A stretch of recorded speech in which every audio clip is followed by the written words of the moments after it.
ang nag-deliver papunta sa bahay nila Pangulong Bongbong Marcos at Speaker Martin Romualdez mag-insert o magpasok ng 100 billion worth of projects sa BICAM. Sana po ay hindi nila ako mapatay bago ko mailabas ang lahat. Ginawa ko lang ang utos sa akin, pero ngayon, handa na akong harapin ang lahat. Ginagamit ng administrasyon ang buong resources ng bansa para tumahimik ako. That he will shoot me if I will talk. Gagamitin ako bilang panakipbutas sa kanilang kampanya laban sa korupsyon. Hindi na ako mananahimik, ilalabas ko ang lahat ng katotohanan. May resibo, may ebidensya, at may pangalan.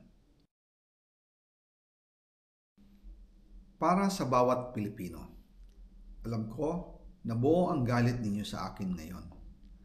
Nauunawaan ko rin kung bakit, lalo na at malaki ang halagang nakataya. Pero bago kayo humusga, hayaan ninyong ipaliwanag ko ang buong katotohanan. Matagal akong hindi nagsalita dahil may direktang utos sa akin. Huwag nang bumalik ng Pilipinas at manahimik na lamang. Umalis ako noong July 19, 2025 para sa aking medical check-up. Nakaplanong bumalik pagkatapos ng SONA ni Pangulo. Pero habang papauwi na ako, tinawagan ako ni dating Speaker Martin Romualdez at sinabihan, "Stay out of the country. You will be well taken care of as instructed by the President." Noon naniniwala pa ako sa kanila, kaya't hindi ako bumalik. Tumikom ang aking bibig, sumunod ako, pero ang hindi ko alam, ang ibig pala nilang sabihin sa aalagaan ka namin ay gagamitin ako bilang panakipbutas sa kanilang kampanya laban sa korupsyon. Ginawa nila akong poster boy ng kanilang sariling kasinungalingan. Ngayon, hindi na ako mananahimik, ilalabas ko ang lahat ng katotohanan. May resibo, may ebidensya, at may pangalan.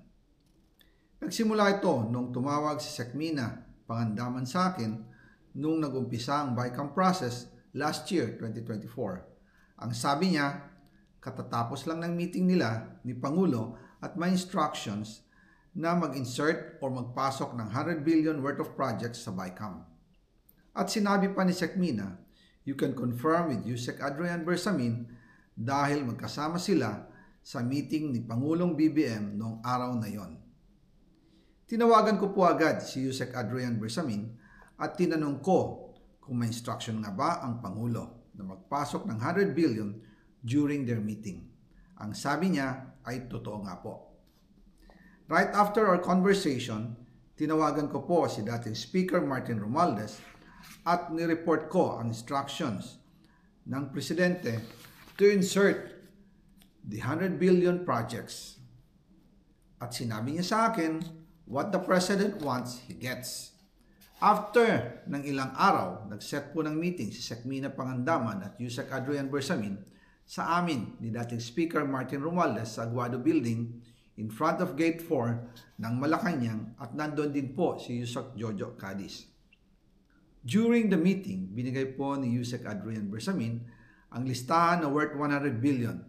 Tinanong ko po si Yusek Adrian kung saan galing ang listahan.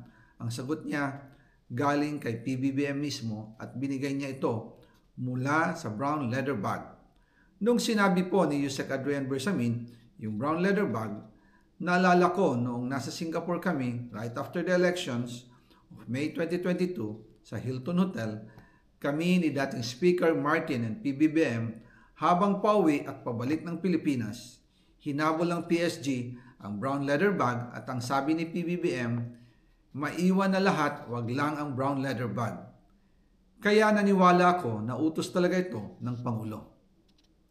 Pagkatapos ng ilang araw, I informed sina dating Speaker Martin Romualdez, Sekmina Pangandaman, Yusek Adrian Bersamin, and Yusek Jojo Cadiz na kung pwede 50 billion lang ang ipasok sa program funds dahil so sobra ang DPWH funds versus sa DepEd. In practice, hindi pwede na mas malaki ang budget ng DPWH kaysa edukasyon.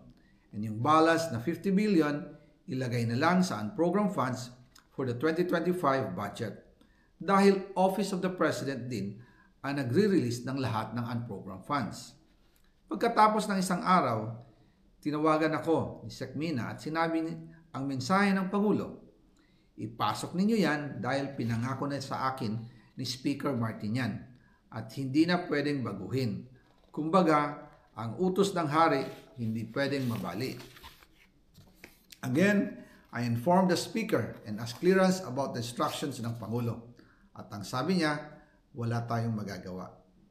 Kaya po nagtataka ako kung bakit sinasabi ni Pangulo na hindi niya makilala ang budget, samantalang lahat na binawas at dinagdag sa mga ahensya ng gobyerno ay humihingi ng approval sa kanya si Sec Mina Pangandaman.